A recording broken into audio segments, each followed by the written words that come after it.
What's up, YouTubers? It's Wanderer here to talk about what I carry in my bag when I go out to the woods, whether it's hiking or hunting or visiting other places, anything that's going to take me off trail.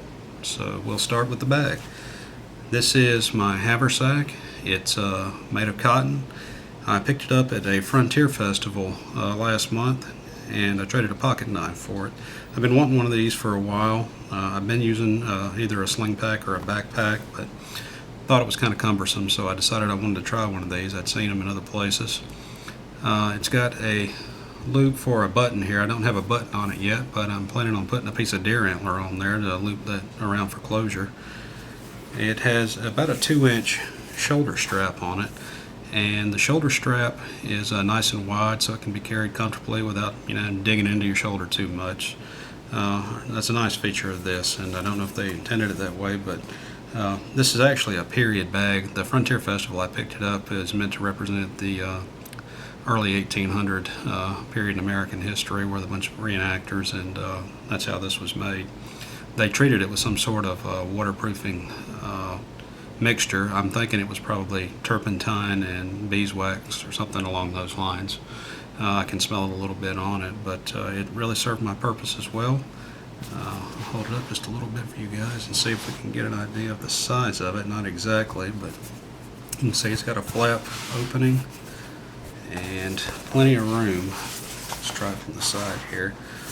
For everything I carry, I can carry everything I need for a day hike or even an unexpected overnighter. So all in all, I've been real happy with it, and if you haven't tried one of these, I recommend picking one up, because it's nice to be able to reach down when you're walking through the woods or on the trail and just reach down and grab out of your pack on your side what you need without having to stop and unsling a backpack, search for what you need. I can feel down in here, feel exactly what I'm looking for, and keep going.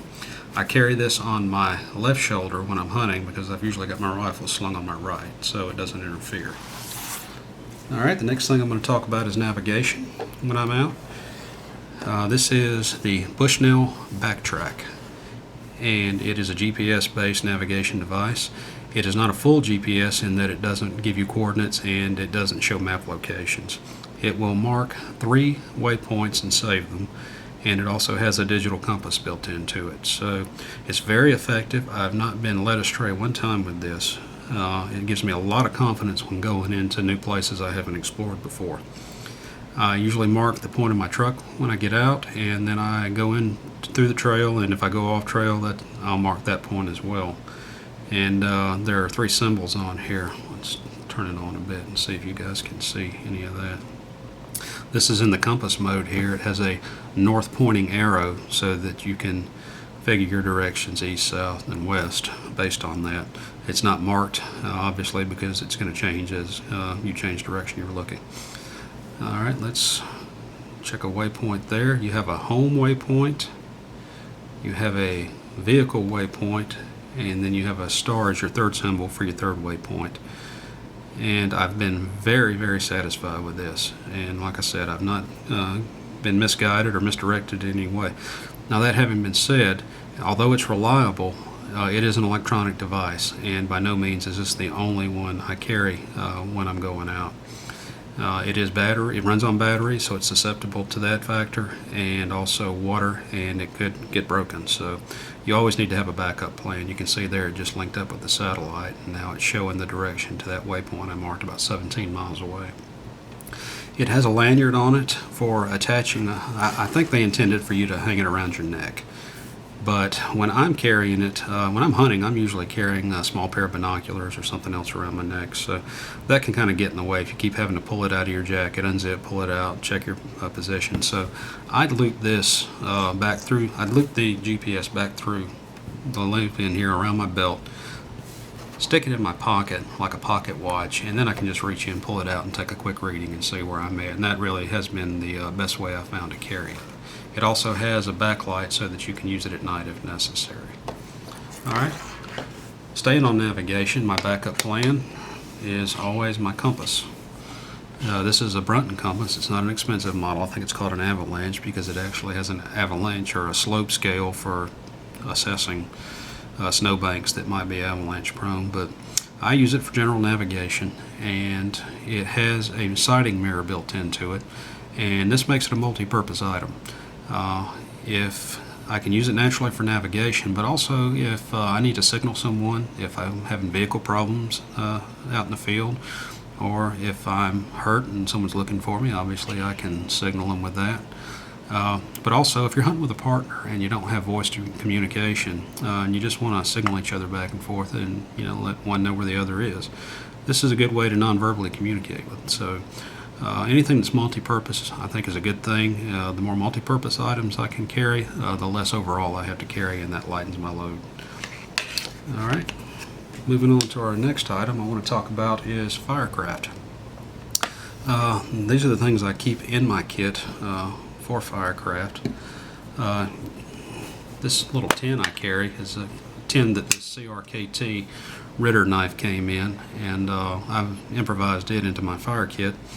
I've got a few things here. I've got a wet tinder fire cube, which is supposed to light really well. I haven't tried this yet, and I will be doing a firecraft video on its own, so I'll talk individually about some of these implements in another video.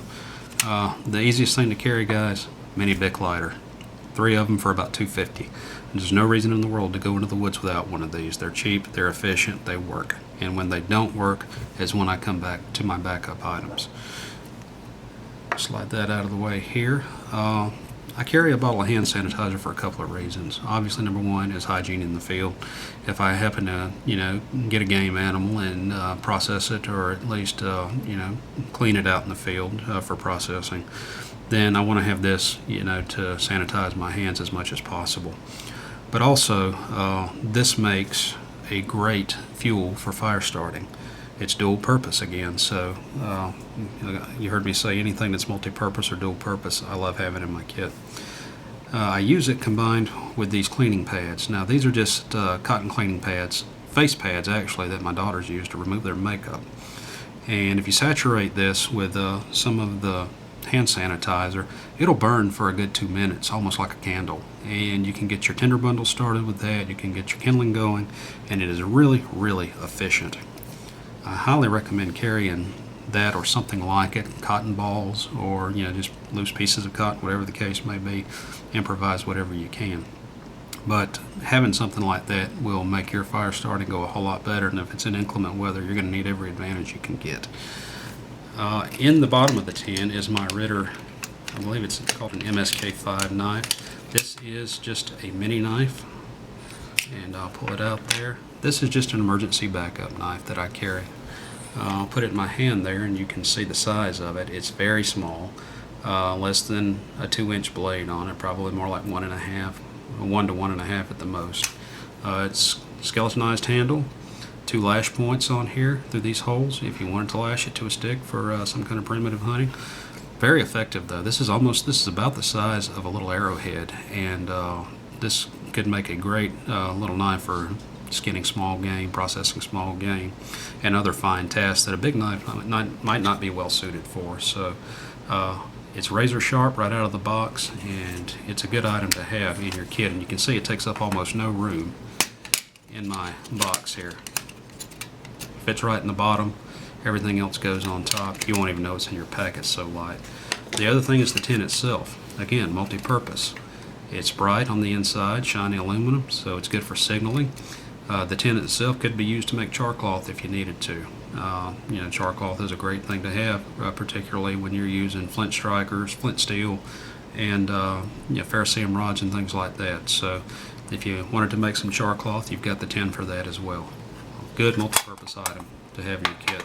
A lot of the time I'll carry the tin and the items in it in my shirt pocket in case for some reason I were to lose my bag, misplace it, lose it, whatever the case is, and keep that item separate. That is my go-to if I'm stuck and I'm going to be there for a while. So along the lines of fire starting, my backup is a blast match, and we'll just open this up. And the reason I like the blast match, a lot of guys like the flint and steel strikers or the ferrocerium and steel strikers, and there's nothing wrong with them. The only advantage that I see to this is that you can do this one-handed. And I'll talk more about this in another video as well in Firecraft, but let me just give you a quick demonstration on this piece of wood here I'm fooling around with to make a knife handle. It's one-handed. You just push down on it and there's your sparks. You put your tinder bundle or whatever the case is on a rock or a flat rock, another piece of wood, something you can bear down on, hit that striker, and you're going to get a shower of sparks, and you're going to get thousands of strikes out of this. So all in all, it's a great item. I like it, and again, I'll be covering a lot more on that in another video on Firecraft. Okay, next thing let's talk about is just some simple cordage. This is just clothesline. I had some left over that I was using for something else, and I just keep it in the bag. If I get a game animal and need to make a drag to bring it out, I can improvise a handle for this, and probably 100 other uses as well. Lashing together parts of a shelter, possibly stringing it between some trees and hanging a tarp or a garbage bag, whatever the case is, to improvise not necessarily a waterproof, because I think that's going to be hard to do, but at least a water resistant shelter. Alright, moving on, and we will talk about cutting tools. Along the lines of cutting tools, this is a cutting tool, but I consider it my multi-tool, and that is my Swiss Army Trekker. It's made by Victorinox, and it's a great item to have for a multi-tool. There's a lot of guys have different preferences. Some like Gerber, some like Leatherman, and I happen to like Swiss Army. The thing that attracts me most on this knife, it's got all your usual implements: bottle opener, can opener, screwdrivers, awl, and blade, but it's got this saw on it that folds out. Looks like about 3, maybe 4 inches, and that's a great item to have if you're out in the field. Processing wood for firewood, especially smaller pieces, breaking it down, getting it to the size and length you want. This is a great item to have if you're into making traps and things like that. It can also be useful for creating deadfalls and things like that. So a great item there. One-handed opening on the blade, a little over 3 inches on the blade. I don't think it quite makes 4. One-handed through the eye right here, and it locks in place. It's not going anywhere. It is a liner lock. I'm not crazy about the design of the blade. I think it could be a little more ergonomic and a little more drop pointed on it, but all in all, it's not bad, and it'll get the job done. Alright, let's close that up, and you've got your tweezers and your toothpick. I think the tweezers are an underrated item on here. You get a splinter in your hand out there, you'll be glad you got them. You've got your Phillips there, and you're all there. So again, great items to have out in the field. You can find a lot of uses for those. Okay, let's talk about cover.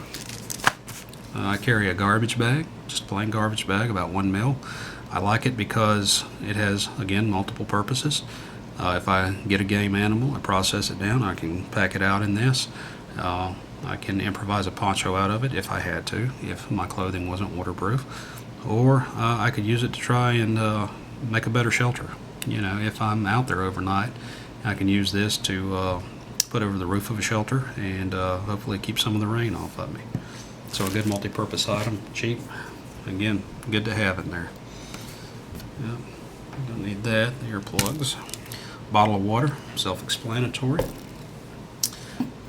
And my Guyette container. This is a surgical stainless steel 32-ounce Guyette water bottle.